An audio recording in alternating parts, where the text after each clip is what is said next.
I was staring out my kitchen window at 6 in the morning on a February Saturday when I watched Brenda Morrison's silver Lexus SUV slide straight into my mailbox, sending it spinning like a bowling pin across my snow-covered lawn. The coffee mug nearly slipped from my hand as I watched the entire scene unfold in what felt like slow motion. The snowstorm had dumped 8 inches overnight here in Ridgewood Heights, Ohio, and the plows hadn't made it through our subdivision yet. Brenda, who happened to be the president of our homeowners association and the most insufferable person I'd ever had the misfortune of living near, had clearly decided that 4-wheel drive meant she could ignore basic winter driving safety. I watched her SUV come to a stop about 20 feet past where my mailbox used to stand. The post had snapped clean off at the base, and my poor mailbox was now resting upside down in a snowbank near my driveway.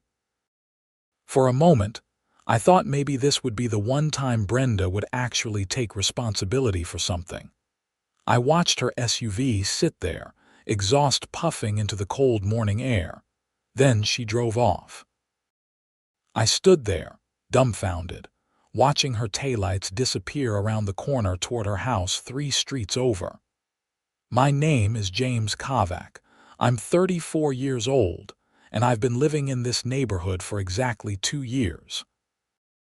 In that time, I'd received 17 violation notices from the HOA, all signed by Brenda. Everything from my trash, cans being visible from the street 6 minutes past the allowed time, to my grass being a 1/4 inch too tall, to having the audacity to plant begonias instead of petunias in my front flower bed. I pulled on my boots and winter coat, trudging out into the snow to inspect the damage. The mailbox post was definitely destroyed. The mailbox itself had a significant dent on one side, and the door wouldn't close properly anymore. In the snow, I could clearly see the tire tracks leading from the street, over the slight curb, directly to where my mailbox had been, and then back onto the road. The evidence was irrefutable. I pulled out my phone and took about 30 pictures from every angle. The tracks, the mailbox, the broken post, everything. I even got shots of the small pieces of silver paint that had transferred onto the black metal of my mailbox. Then I trudged back inside, stomping snow off my boots, and called the non-emergency police line. The dispatcher was polite but not particularly enthusiastic. "Sir, in weather like this, we're pretty overwhelmed with accidents. If no one was injured and the damage is relatively minor, we typically recommend you exchange insurance information with the other party." She drove off, I said flatly. There was a pause. "Oh, that's different. Okay, let me get an officer out there, but it might be a few hours given the weather situation." 4 hours later, Officer Patricia Daniels showed up in her cruiser. She was a woman in her early 40s with a no-nonsense demeanor that I immediately appreciated. I showed her the damage, the tire tracks, and my photos. "And you saw this happen?" she asked, taking her own pictures. "Witnessed the whole thing from my kitchen window." Silver Lexus SUV driven by Brenda Morrison. She lives at 4782 Oakmont Circle. Officer Daniels looked up at me. Brenda Morrison, the HOA president, the one and only. Something flickered across her face that might have been recognition or maybe amusement. "I'll go have a conversation with her. You'll need to file a report for insurance purposes anyway. I'll be back in about 30 minutes. She left, and I went inside to warm up and start researching mailbox replacement costs. A decent post and mailbox would run me about $200, plus I'd have to dig through frozen ground to install it properly, or pay someone else to do it. I was absolutely not going to pay for Brenda's mistake. Officer Daniels returned an hour later, and she did not look happy. "Mr. Kovac, I spoke with Miss Morrison. She denies hitting your mailbox. She claims she didn't drive anywhere this morning. That's a lie. I watched her do it. I believe you, Officer Daniels said. The paint transfer on your mailbox matches her vehicle, and when I examined her SUV, there's fresh damage to her front right bumper consistent with striking a mailbox. However, she's refusing to accept responsibility and says she won't be filing an insurance claim. So what are my options? You can file a police report, which I'm going to complete right now. You can file a claim with your insurance, though you'd have to pay your deductible. Or you can take her to small claims court. Given that she's denying everything, court might be your best option. I thanked Officer Daniels and watched her drive off, then spent the rest of the day rigging up a temporary mailbox solution so I could at least receive mail. By Sunday afternoon, I'd managed to get a proper replacement installed, which cost me $247, including the quick-set concrete that was supposedly designed to work in cold weather. Monday morning, I drafted a polite but firm email to Brenda, CCing the entire HOA board, explaining what had happened and requesting reimbursement for the mailbox replacement. I attached the police report number, my photos, and receipts for the new mailbox. Her response came within an hour. Dear Mr. Kovac, I have no idea what you're talking about. I did not hit your mailbox.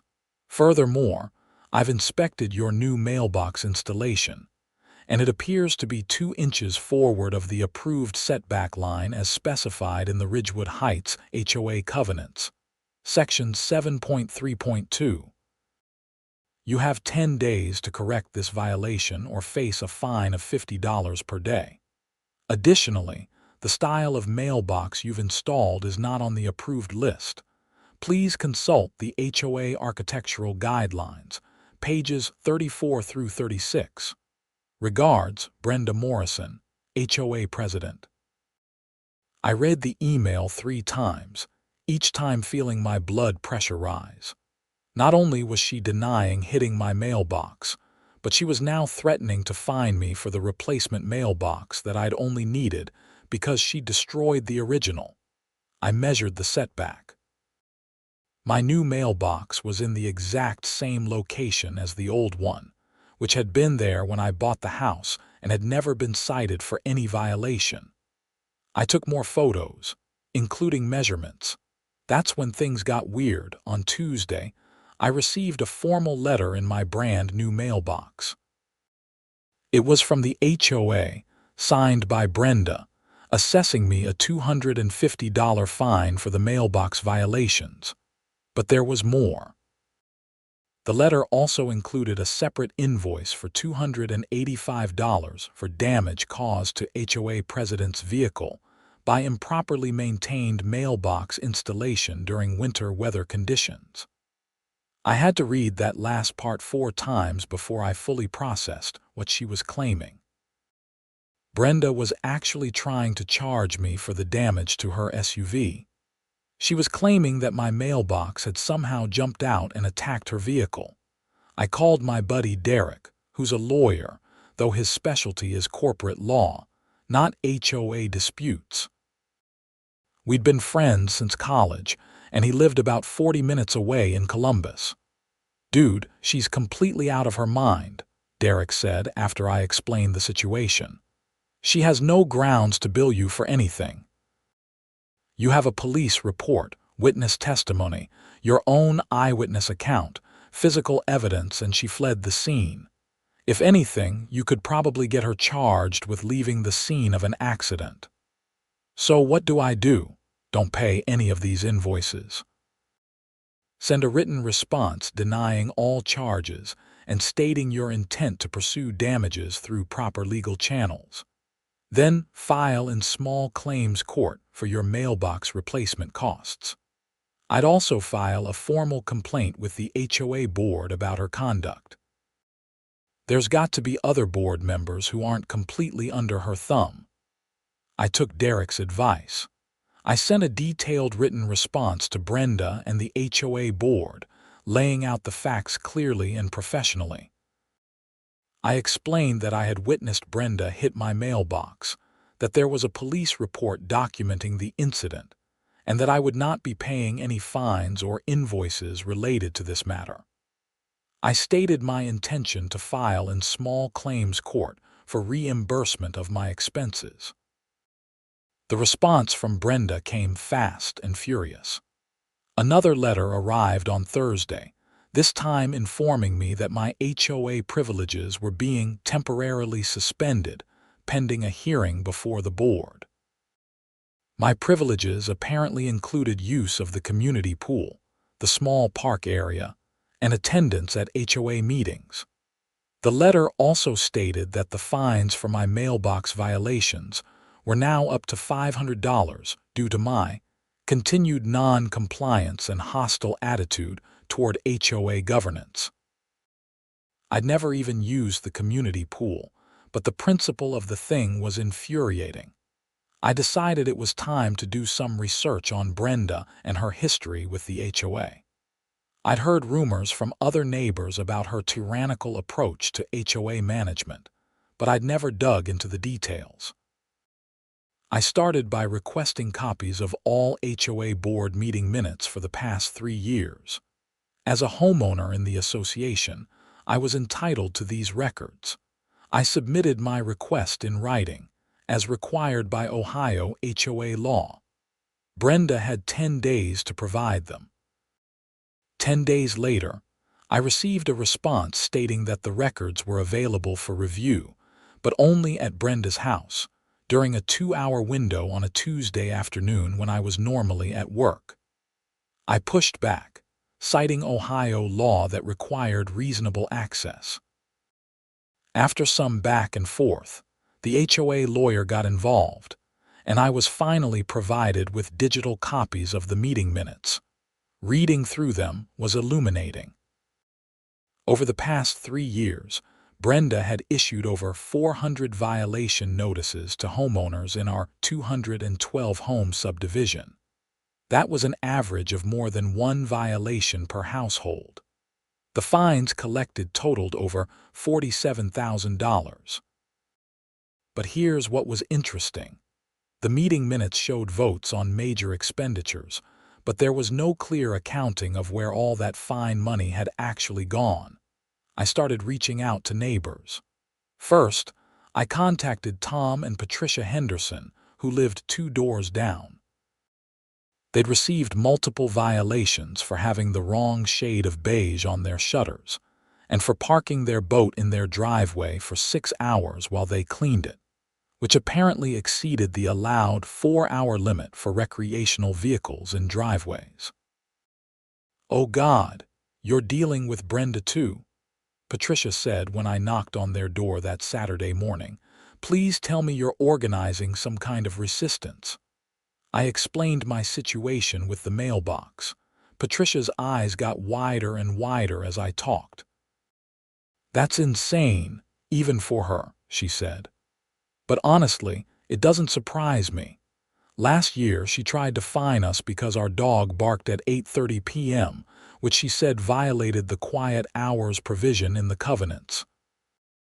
When I pointed out that quiet hours didn't start until 10 p.m. according to the actual written rules, she tried to argue that 8:30 p.m. was effectively evening, and therefore the spirit of the rule applied.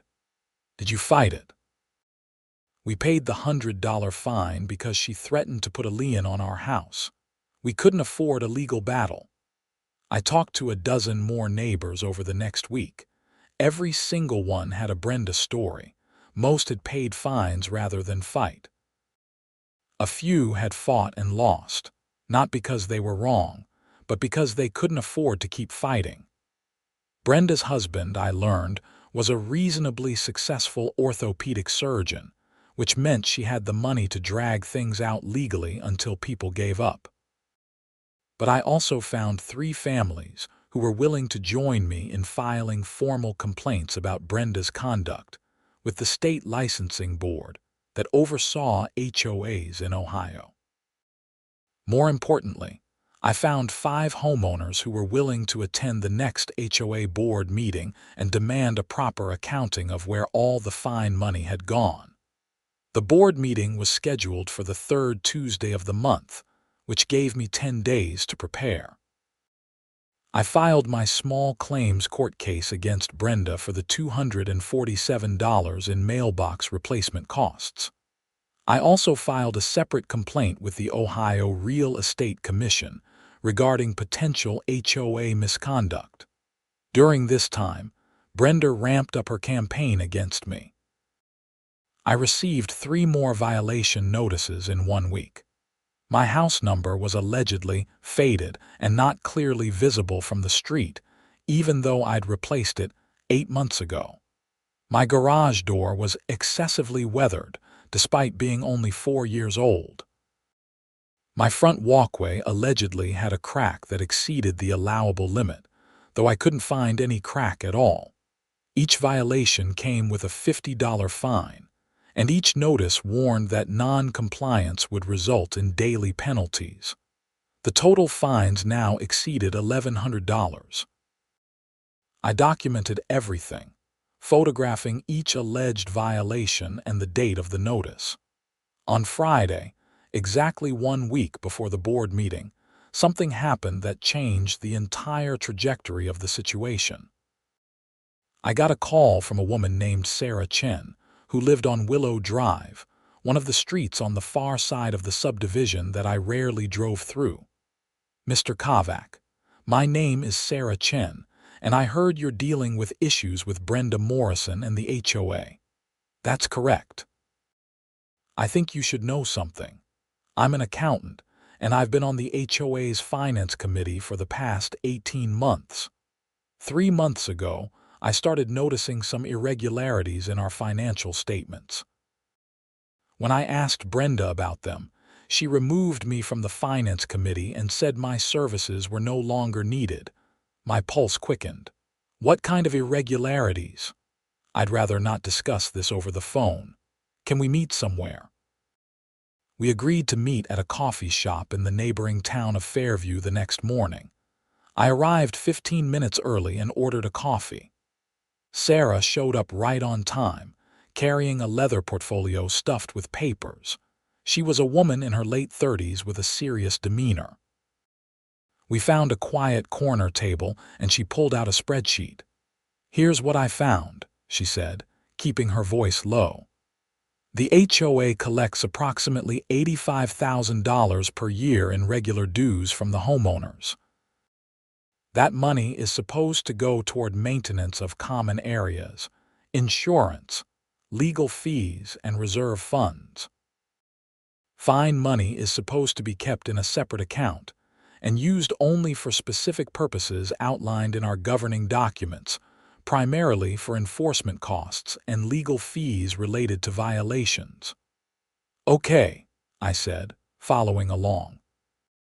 Over the past 3 years, the HOA has collected about $47,000 in fines, like you discovered. But here's the problem. The fine account shows regular transfers out to something labeled as administrative oversight totaling $32,000 over those 3 years. When I asked what that meant, Brenda said it was compensation for her time managing violations and doing inspections. Is that legal? Not according to our bylaws.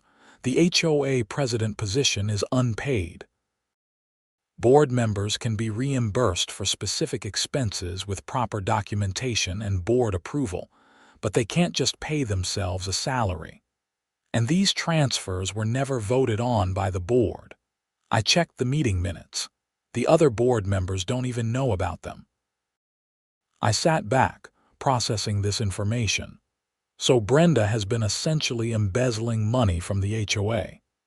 That's exactly what I think, but I couldn't prove it before she kicked me off the finance committee. Since then, she's restricted access to the bank statements. The treasurer, Gary Paulson, just signs whatever Brenda puts in front of him without really looking at it. He's 78 years old and trusts Brenda completely. "Why are you telling me this?" Sarah looked me straight in the eye. Because Brenda Morrison is a bully and a thief, and I'm tired of watching her terrorize this neighborhood while stealing from all of us. When I heard you were standing up to her, I thought maybe together we could actually do something about it. What do you need from me? I need you to formally request a full financial audit at the board meeting next week. As a homeowner, you have that right under Ohio law. If enough homeowners support the request, the board has to comply. Once we get an independent auditor looking at the books, the truth will come out. I agreed immediately. Sarah provided me with copies of everything she had, and we spent the next 2 hours going through the details. The more I learned, the angrier I got. Brenda hadn't just been taking money from the fine account. There were questionable expenses throughout the HOA budget. Landscaping bills that seemed inflated. Legal fees that didn't match up with any legal actions I could find in the public record. It was a mess. That afternoon, I started making calls and sending emails to every neighbor I'd talked to, plus every other homeowner whose email I could find in the neighborhood directory. I explained what Sarah had discovered and urged everyone to attend the Tuesday board meeting. I kept the message simple and factual, just laying out what we'd found and what we planned to request. By Monday, I'd heard back from 42 homeowners who said they'd be there. The HOA meetings were typically held in the community clubhouse, which had a meeting room that could hold about 50 people if packed. Average attendance at board meetings was usually around 8 to 10 people. Monday evening, I received a phone call from an unknown number. I almost didn't answer, but something made me pick up. James Kovac. The voice was male, professional, slightly aggressive, speaking. "My name is Richard Morrison. I'm Brenda's husband. I think we need to talk." "About what?" "About your harassment of my wife. She's told me about your false accusations regarding the mailbox incident and your attempts to turn the neighborhood against her. I'm calling to give you one chance to drop this whole thing before it gets ugly." I took a breath, keeping my voice calm.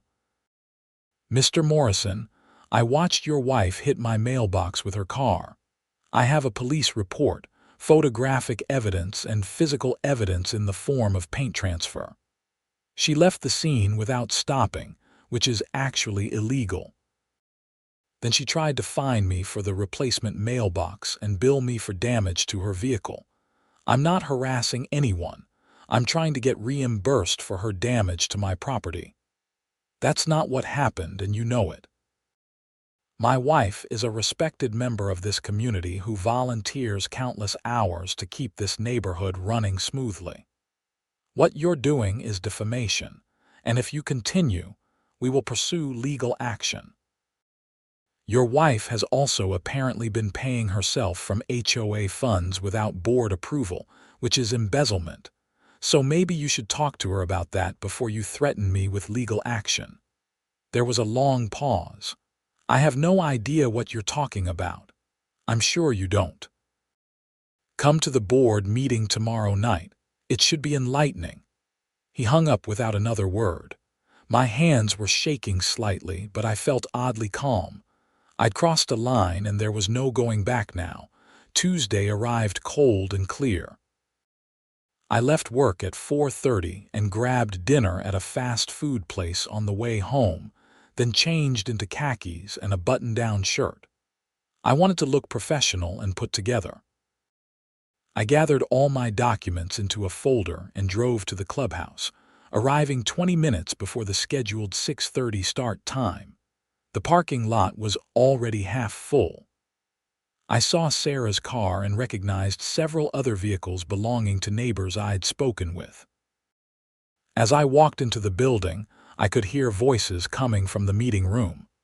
When I stepped inside, I was stunned. Every seat was taken, and people were standing along the walls.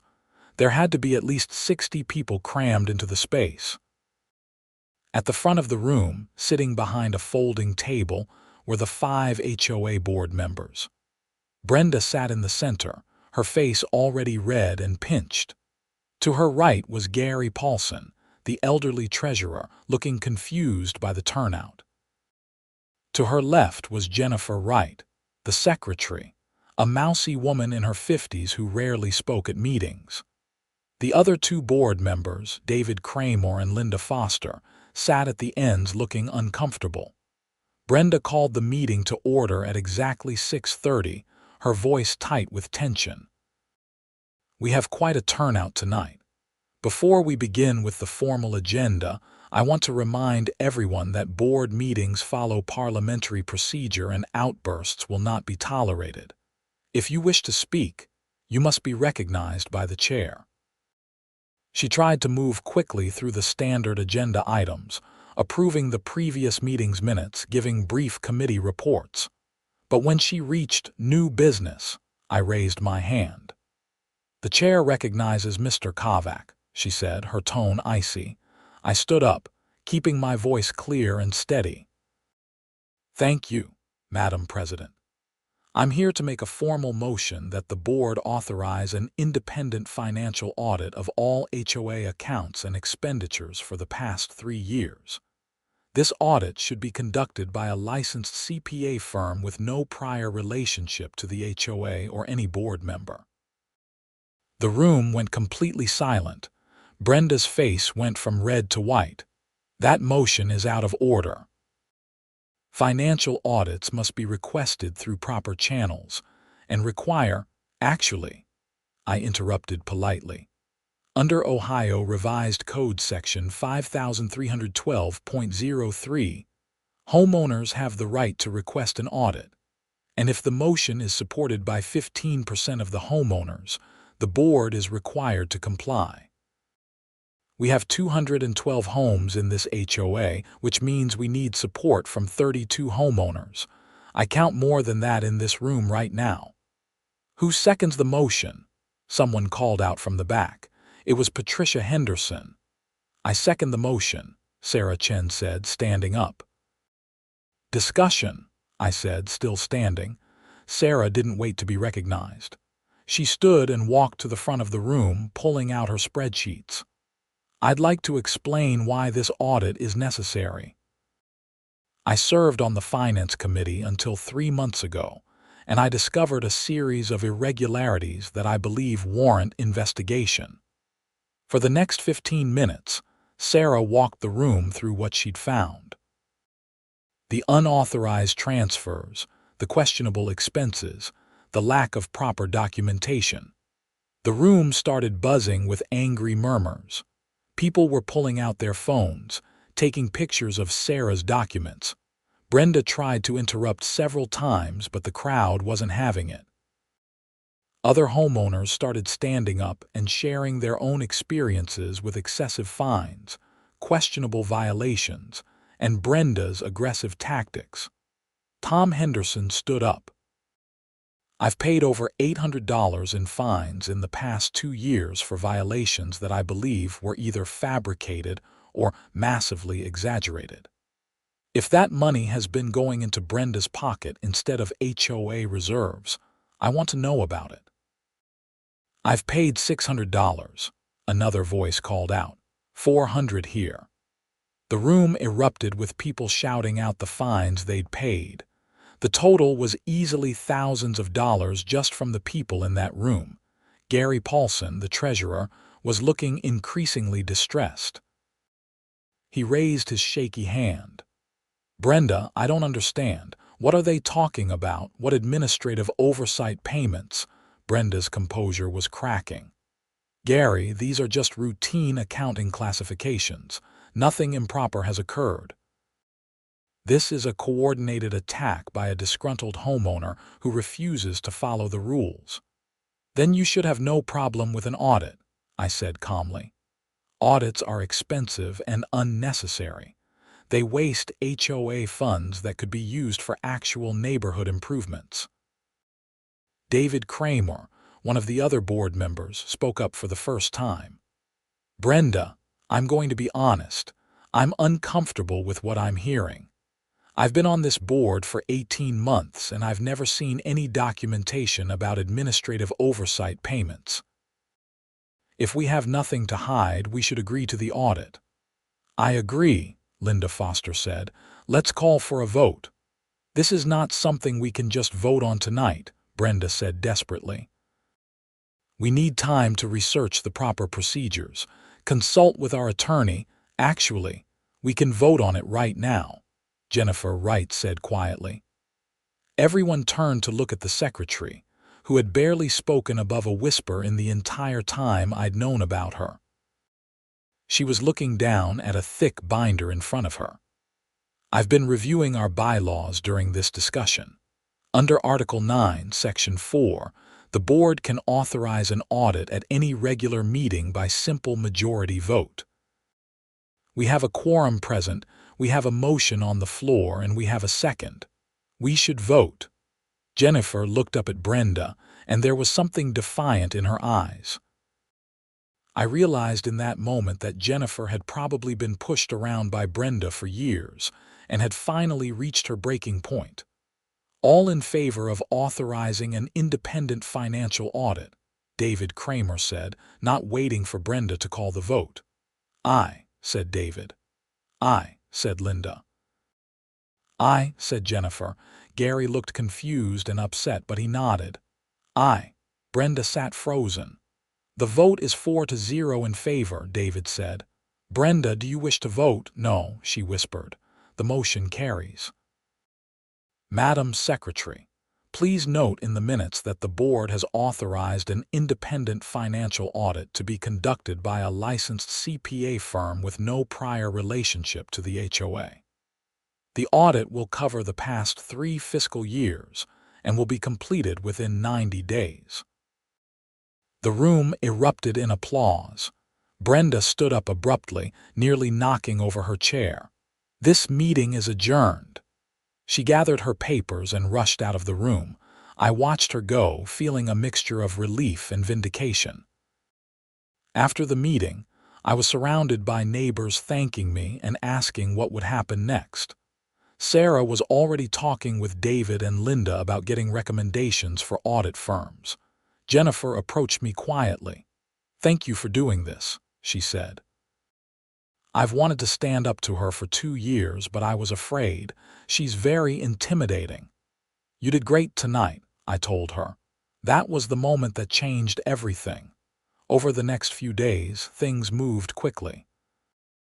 David Kramer took over as acting HOA president, with Brenda formally stepping down under pressure from multiple board members and threats of a recall election. An audit firm was hired within a week, and they began their work immediately. Meanwhile, my small claims court date arrived. I showed up at the Oakmont County Courthouse on a Thursday morning with all my documentation organized in a neat binder. Brenda arrived with her husband Richard and a lawyer, which struck me as overkill for a small claims case over $247.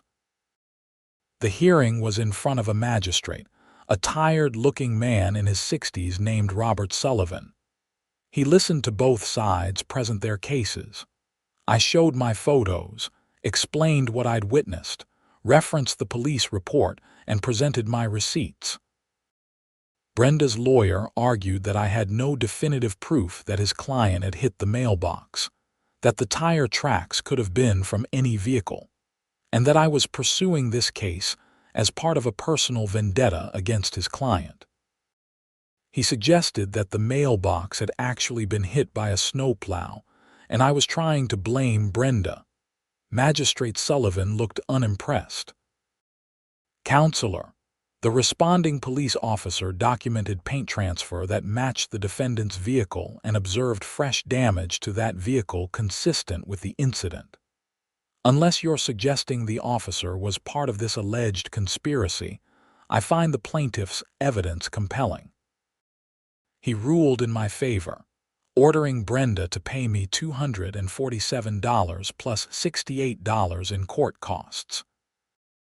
He also took the unusual step of adding a comment to the record, stating that leaving the scene of an accident, even a minor one, was a serious matter, and that the defendant was fortunate not to be facing criminal charges. As we left the courtroom, Brenda's lawyer tried to intimidate me one more time. "You know this isn't over. We're exploring multiple options for recourse." "Your client hit my mailbox and tried to bill me for her damage," I said evenly. "Then she tried to fine me for replacing the mailbox she destroyed. Then we discovered she's been stealing from the HOA.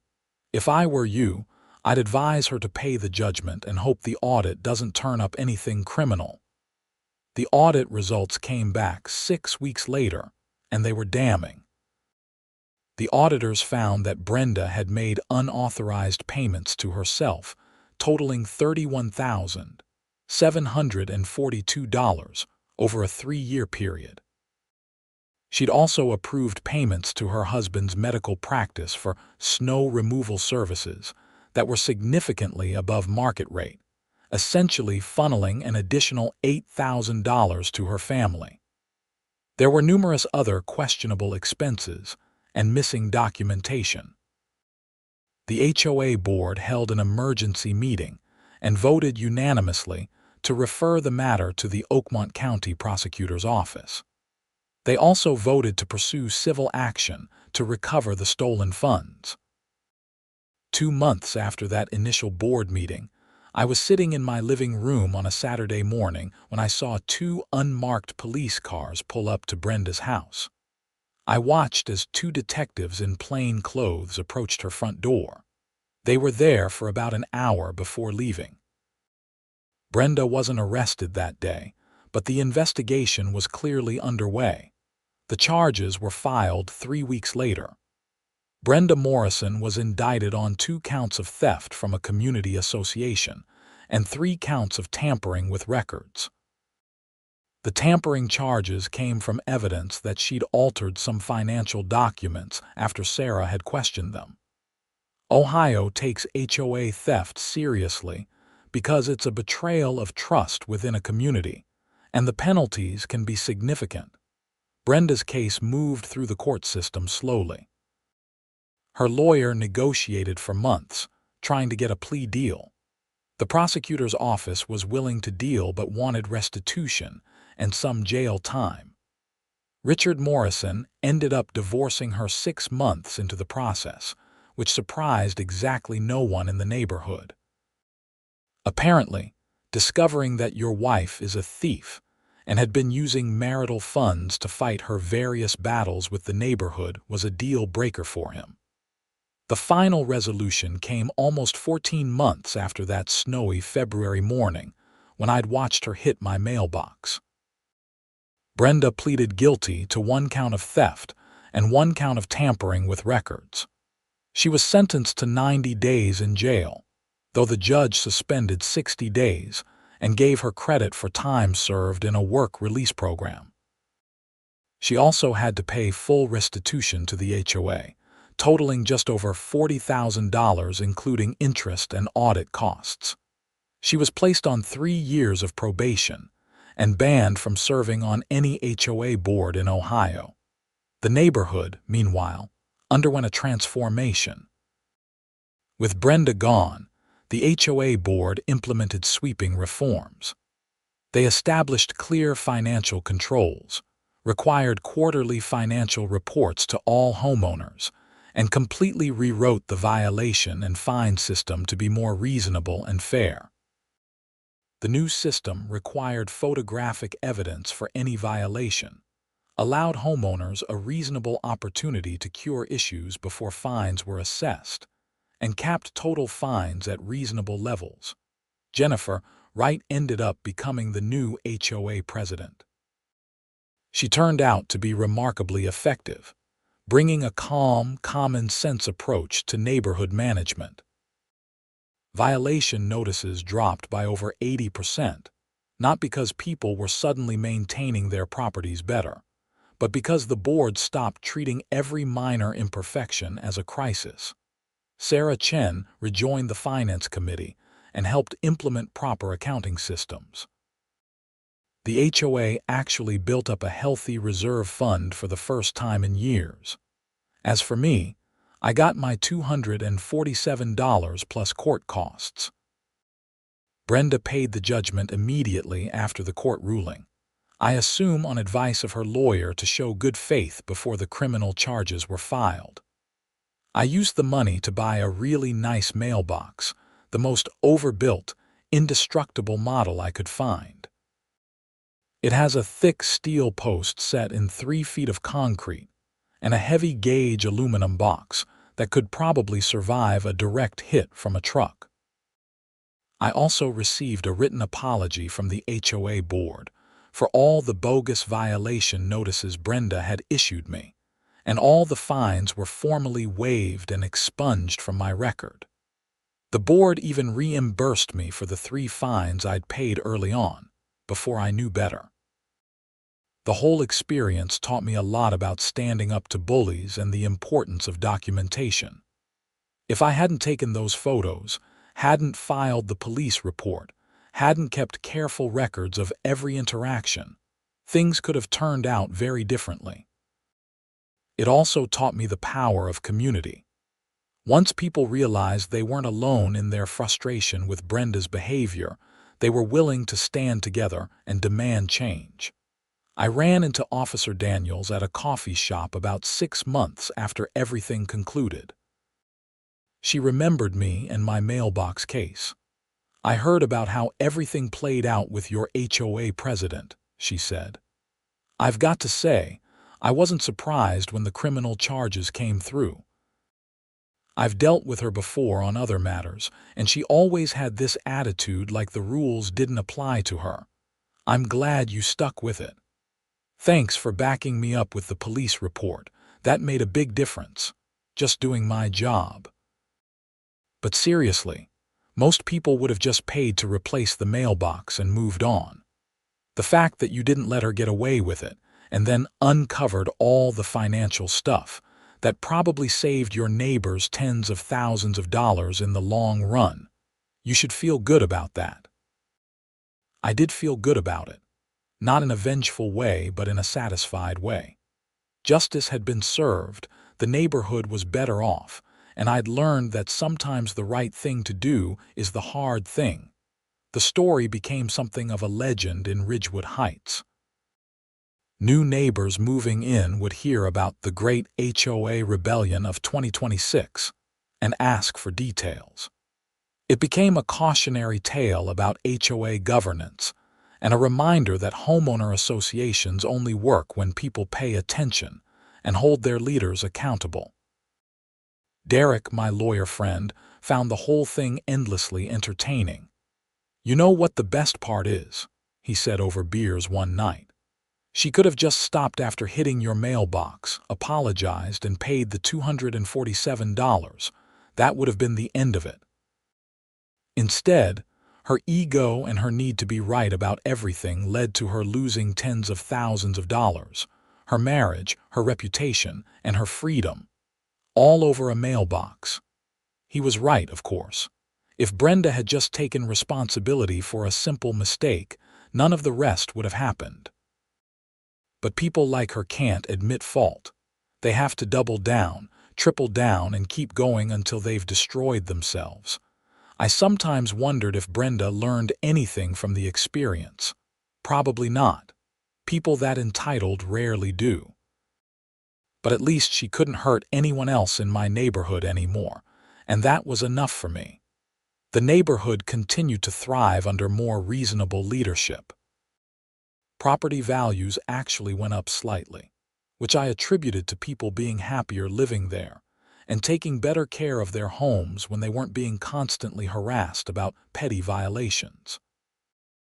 The community pool, which had been underused because Brenda had implemented all sorts of ridiculous rules about its use, suddenly became a popular gathering spot in the summers. The HOA even started organizing neighborhood events like summer barbecues and holiday parties, things that Brenda had always opposed because she didn't want people loitering in common areas. I got more involved in the HOA after everything settled down, serving on a committee to review and update the covenants to remove some of the more absurd restrictions that had been added during Brenda's tenure. We eliminated things like the specific flower color requirements, the overly restrictive parking rules, and the bizarre provision that had limited garage door openings to no more than 20 times per day, because Brenda thought people were using their garages too much, and it was aesthetically displeasing. 2 years after the mailbox incident, I was elected to the HOA board myself. I'd never planned on getting involved in HOA governance, but people asked me to run, and I figured I owed it to the neighborhood to help keep things on track. My experience with Brenda had given me a deep appreciation for the importance of fair, transparent, and reasonable HOA management. During my time on the board, we implemented a formal conflict resolution process for disputes between homeowners and the HOA. The process included mediation steps before any fines could be assessed, and it required at least 2 board members to sign off on any violation notice. It prevented any single person from wielding the kind of unchecked power that Brenda had abused. We also established term limits for board positions. No one could serve as president for more than 2 consecutive 2-year terms. It kept things fresh and prevented anyone from entrenching themselves in power the way Brenda had done. The whole experience made me realize that HOAs aren't inherently bad. They serve a legitimate purpose in maintaining property values and managing shared resources. The problem is that they attract a certain type of person who craves power and control, and if those people aren't kept in check, they can make everyone's lives miserable. The solution isn't to eliminate HOAs, but to have strong governance structures, active oversight, and engaged homeowners who pay attention to what's happening. I also learned that documentation is everything. In any dispute, the person with the best records usually wins. Those photos I took that snowy morning, the detailed notes I kept of every interaction, the copies I made of every letter and email, all of that was crucial to building a case that couldn't be dismissed or ignored. It's a lesson I've carried into other areas of my life. Looking back now, the whole thing feels almost surreal. It started with such a simple incident, a car sliding on snow and hitting a mailbox, and it spiraled into uncovering embezzlement, criminal charges, and a complete transformation of neighborhood governance. Life has a funny way of taking small moments and turning them into defining events. My mailbox still stands proudly at the edge of my property, exactly where it's supposed to be according to the HOA covenants. It's been hit by newspapers, bumped by the occasional Amazon delivery truck backing up, and has weathered 3 more winters of Ohio snow and ice. It hasn't been hit by any more Lexus SUVs, though, and I'm grateful for that. Every time I pull into my driveway and see that mailbox, I'm reminded of the importance of standing up for yourself, even when it seems easier to just let things go. I'm reminded that sometimes the right fight is worth fighting, not just for yourself, but for everyone around you who might be suffering in silence. And I'm reminded that accountability matters, whether you're dealing with a reckless driver or a corrupt HOA president. The neighborhood has become a genuinely pleasant place to live.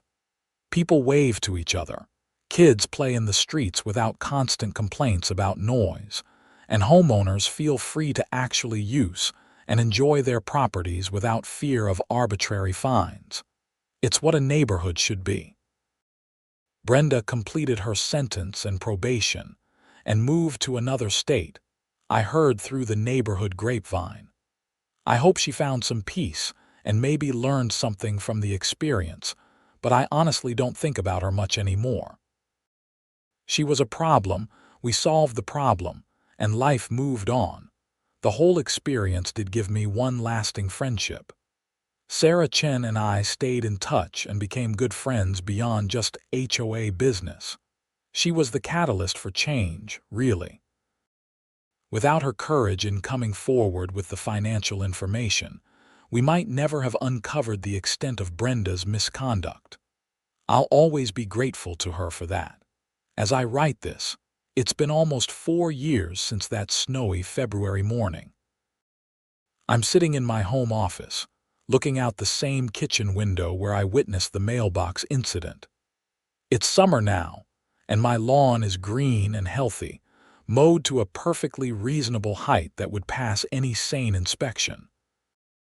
My flowers are blooming, a mix of different colors and varieties that I chose because I liked them, not because some list told me what I was allowed to plant. Life in Ridgewood Heights is good.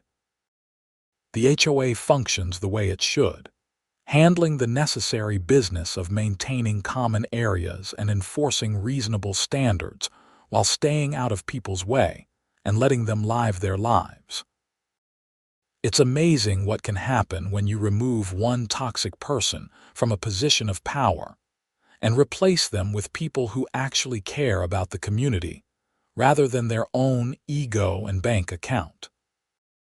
I learned that ordinary people can make a difference when they decide to stand up against injustice, even when that injustice comes in the mundane form of HOA overreach and petty tyranny. I learned that communities are stronger when people work together instead of suffering in isolation. And I learned that sometimes the best way to handle a bully is to simply shine a light on their behavior and let the chips fall where they may. My mailbox stands as a monument to all of that. It's just a mailbox, a simple metal box on a post where the postal carrier leaves my mail each day. But to me, it represents something more. It represents the moment I decided I wasn't going to be pushed around. It represents the beginning of real change in my neighborhood. And it represents the idea that sometimes standing your ground over something small can lead to something much bigger and more important. Would I do it all again, knowing what I know now? Absolutely. It was stressful, time-consuming, and often frustrating. There were moments when I questioned whether it was worth the hassle. But in the end, it was worth every bit of effort. My neighborhood is better for it. My neighbors are better for it. And I learned things about myself and my community that I never would have learned otherwise. So here's to standing up for what's right, even when it's hard. Here's to the power of community and the importance of accountability. Here's to reasonable HOA governance and the absence of petty tyrants. And here's to mailboxes, those humble sentinels at the edge of our properties, waiting faithfully to receive our mail and occasionally serving as the catalyst for neighborhood revolution. Life goes on in Ridgewood Heights, and it goes on much better than it did before. The legacy of the great mailbox incident of 2026 lives on in the improved governance structures, the engaged community, and the story that gets told to every new neighbor who moves in. It's become part of the neighborhood's identity, a reminder of what can happen when people decide they've had enough and take action to create positive change. And somewhere out there, my old nemesis is living her life, hopefully having learned some lessons about responsibility, honesty, and the consequences of abusing power. But whether she learned those lessons or not, she can't hurt my neighborhood anymore, and that's what really matters. The sun is setting now, casting long shadows across my lawn. My mailbox stands silhouette against the orange sky, solid and unmovable.